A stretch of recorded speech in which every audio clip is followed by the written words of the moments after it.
and OpenAI and Anthropic continue to take swipes at each other.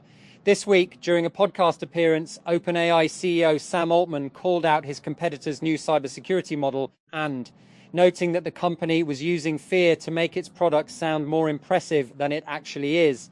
Anthropic announced Mythos earlier this month, releasing the model to a small cohort of enterprise customers.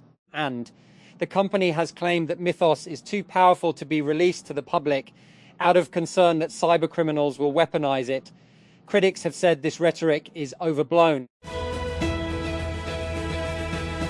That it used to be easy enough to distinguish between human-made and AI-generated imagery. Just 2 years ago, you couldn't use image models to create a menu for a Mexican restaurant without inventing new culinary delights like enchuita, churritos, buto, that and margaritas. Now, when I asked the brand new ChatGPT Images 2.0 model for a menu of Mexican food, it creates something that could immediately be used in a restaurant without customers noticing that something's off. However, ceviche priced at $13. That $50 might make me question the quality of the fish.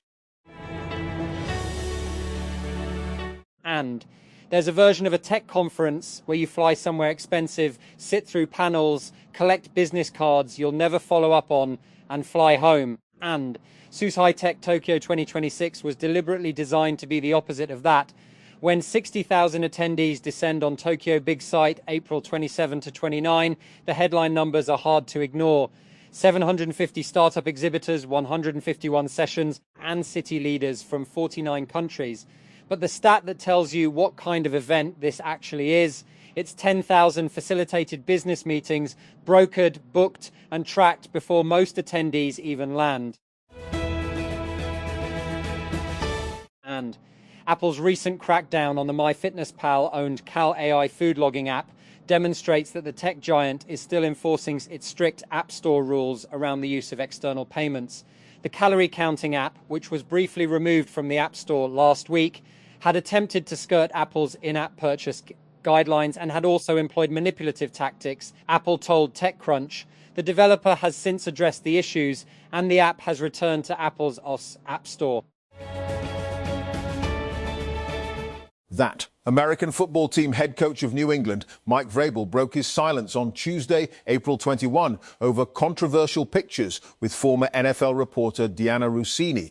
The 50-year-old acknowledged that he had difficult conversations with family and team members following the publication of photos. And Princess Diana's younger brother and Prince William and Harry's uncle, Earl Charles Spencer, has issued a relationship update just months after his divorce. The 61-year-old marked a special milestone during a recent getaway to Norway with his partner, Dr. Kat Jarman. And Washington. A new batch of World Cup tickets to all 104 matches will go on sale this Wednesday, just 50 days before the tournament kicks off. FIFA said on Tuesday tickets to games across the United States, Mexico and Canada will be available via FIFA's website on a first-come, first-served basis from 1500 GMT, the sport's governing body said in a statement. That Karachi. Australian batting star Steve Smith has described his first Pakistan Super League (PSL) experience with Multan Sultans as great fun, saying he is thoroughly enjoying his time in the competition while focusing on finishing the season strongly. "I'm just enjoying my time here. It has been good fun the last month or so with the Multan team," Smith said, adding that the side has played some really good cricket and he has enjoyed contributing at key moments. And Microsoft dropped its Xbox Game Pass subscription service on Tuesday, April 21. The price was slashed the fee by 23%. However, it removes a key perk, i.e. day one access to new Call of Duty titles.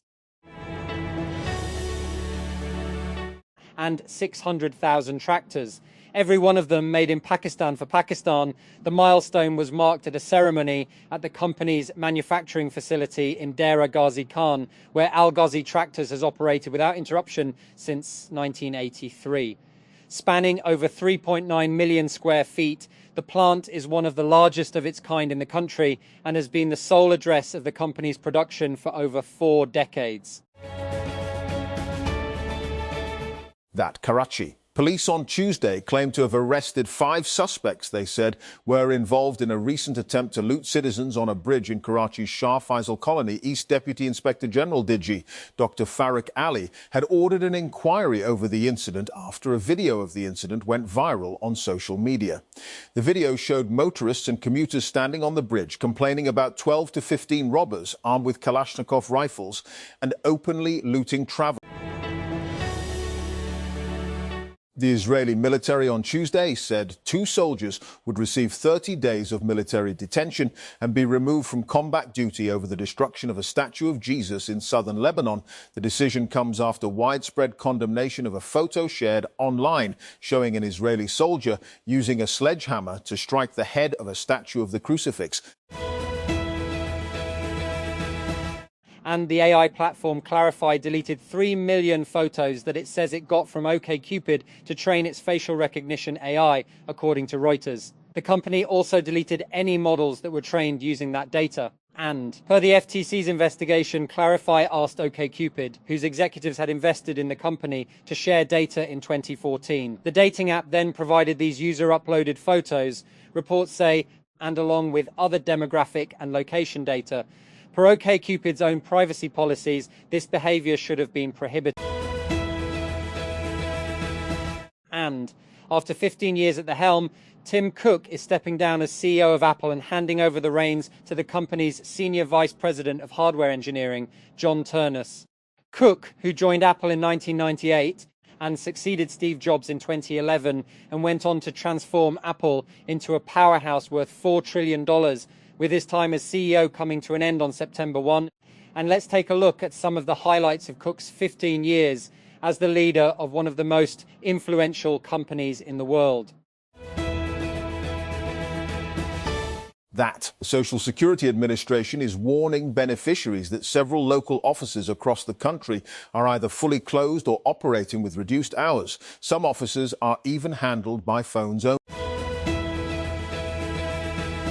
And Princess Kate made a telling gesture as she stepped out to show unity with King Charles on what would have been Queen Elizabeth II's 100th birthday.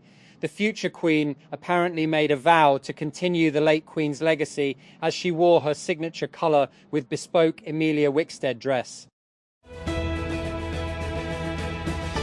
And the authorities have terminated the contract for Karachi's Bus Rapid Transit BRT Red Line Lot 2 covering the Mosamiat Numaish corridor due to persistent delays and unsatisfactory performance by the contractor, Trans Karachi said in a statement on Tuesday. The decision followed concerns raised by an Asian Development Bank ATB delegation over the contractor's pace and quality of work during a recent visit. Read the statement. May 2026 has a rare surprise for skywatchers as a celestial treat is going to appear. The month is set to have 2 full moons. Inside Buckingham Palace, the mood was less formal reception and more elegant celebration as guests gathered to honour Queen Elizabeth. Champagne flowed alongside a specially created tribute cocktail, a non-alcoholic nod to the late Queen's well-known preference for Dubonnet, reimagined with lemon, rosemary and tonic. And Rawalpindi Deputy Commissioner DC Hassan Wakar Chima refuted on Tuesday a notification that claimed a local holiday had been announced in the garrison city for April 22, Wednesday. This notification circulating on social media is fake, the DC said on X, sharing a photo of the order which stated that he had declared a local holiday in the territorial jurisdiction of Rawalpindi on April 22.